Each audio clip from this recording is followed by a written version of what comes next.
ભરૂચ જિલ્લામાં આવેલ વાગરા તાલુકામાં આવેલ દહેજ જીઆઈડીસી જે અનેકવાર વિવાદમાં આવતી હોય છે, ત્યારે આજરોજ પણ એવી જ રીતના કંઈક અનેક પ્રશ્નોની સાથે વિવાદમાં આવી છે. દહેજ જીઆઈડીસી દ્વારા લખીગામના ખેડૂતોની જે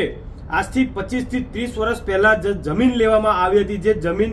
લીધા બાદ ઘણા અત્યાર સુધીના આવા ખેડૂતો સામે આવી રહ્યા છે કે જેઓને જીઆઈડીસી દ્વારા વળતર નથી આપવામાં આવ્યું, જીઆઈડીસી દ્વારા પ્લોટનું ફાળવણી કરવામાં નથી આવી, જીઆઈડીસી દ્વારા લેન્ડ યુઝરના ફોર્મ નથી આપવામાં આવ્યા અને જેઓને ફોર્મ આપવામાં આવે છે તો જે તે કંપની દ્વારા નોકરી લેવામાં નથી આવતા. ત્યારે આજરોજ ગ્રામજનો દ્વારા અને દહેજ જીઆઈડીસીના કર્મચારીઓ દ્વારા આમને સામને મીટિંગનું આયોજન કરવામાં આવ્યું હતું, જેમાં જે પીડિત ખેડૂત છે તેઓએ જીઆઈડીસીના કર્મચારીઓ સાથે વાત કરવામાં આવી હતી અને જે તે પ્રશ્નોને ઉકેલ કરવામાં વાતચીત કરવામાં આવી હતી. તો હવે જોવું એ રહ્યું કે જે પ્રશ્નો 30 વર્ષથી સોલ્યુશન નથી આવ્યું તે પીડિત ખેડૂતોને હવે